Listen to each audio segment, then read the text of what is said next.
Hey guys, welcome back. This is part 2 of our frequently asked questions about le baby bump. So if you didn't already see part 1, go on and take a look at that. It'll probably make a little bit more sense if you watch that first. It's around here somewhere on the screen.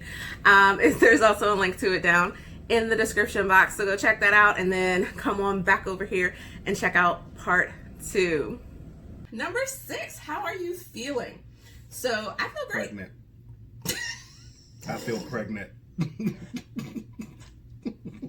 think some days she feels more pregnant than me. I feel good. First trimester was the first trimester. It was rough. And we moved while I had all day morning sickness. So that was a fun experience for both of us. I moved. You came. I tried to help. I did my best. That was an experience. I packed a lot.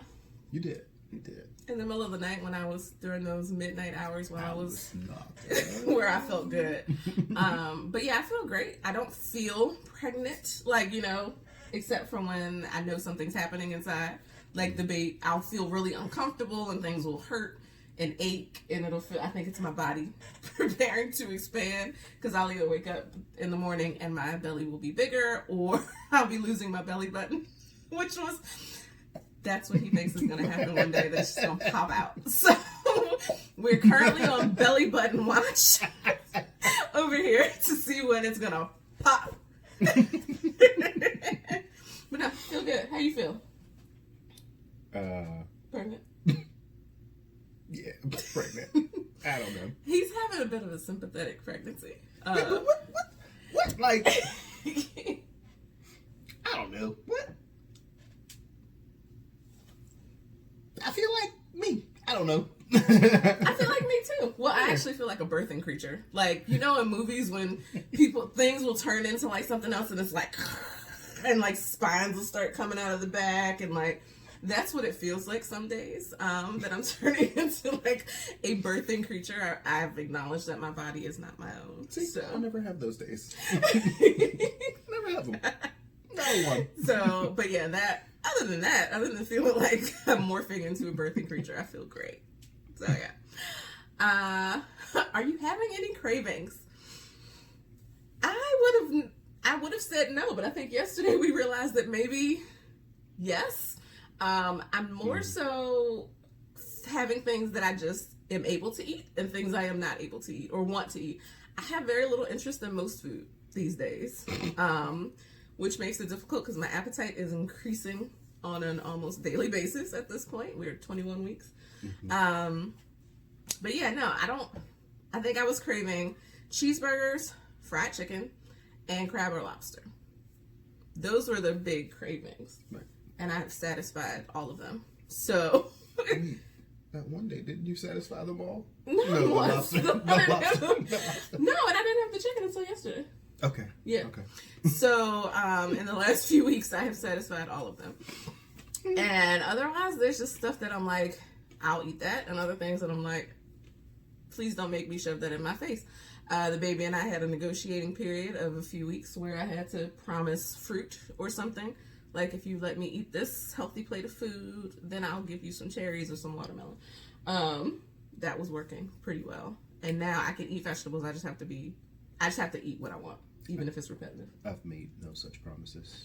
None.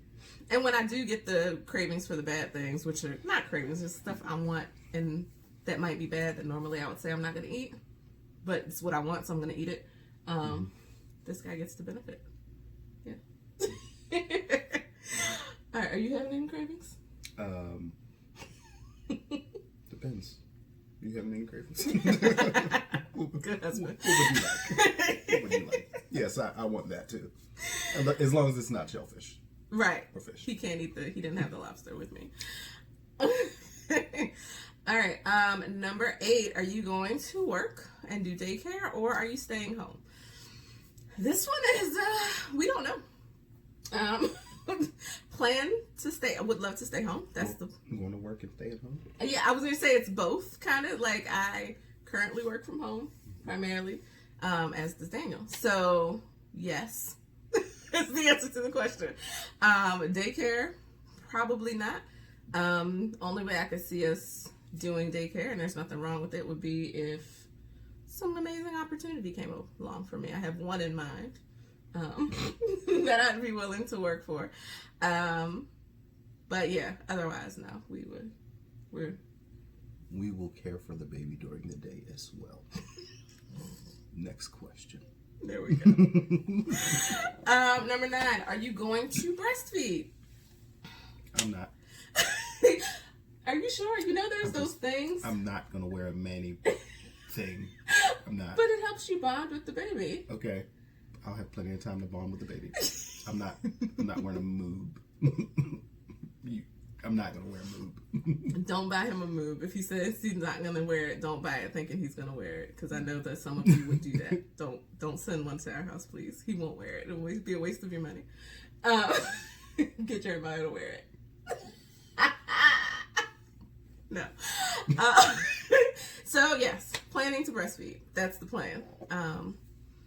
Milk production does its own thing, so hopefully mine will be plentiful. But yes, that's the plan. And that brings us to the final question. What's the final question? Are you ready? Oh, the final question. And this is one that I've been getting a lot in the last couple months, or last month or so. Are you ready? That's the answer. So my standard answer, well, first I always let the baby know, like, you stay in there until we come get you. Ready for the baby? Absolutely. We've been waiting for this kid for a while. So yes, we're ready for that. From a logistical standpoint, not even close. What is ready? Define ready. Is ready not an explanation to say that we are prepared? So, if you want to go with the movies or books or things where you see like kids babies sleeping in drawers with blankets, from that standpoint, sure, we are ready. But we're not putting our baby in a drawer with a blanket. Just to clarify that, the baby has a place to sleep. But no. So logistically, we moved. Little dumpster baby. We signed a lease for a 2-bedroom place about 2 weeks before we found out we were pregnant. Yeah. So we were already outgrowing it before we moved in. Actually, before we signed the lease, we just didn't know it. So yeah, just finishing the unpacking process. So we'll be going straight from finishing unpacking into like preparing for the baby and nesting. So it's like one continuous process. We're not 100% there yet, but we will be.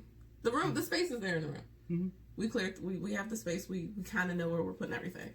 But the kid will be with us for the first 6 months in our room until we can move again. Which is fine. Right. So yeah. So yes, we're ready. We will be. Does anyone want to donate a nursery?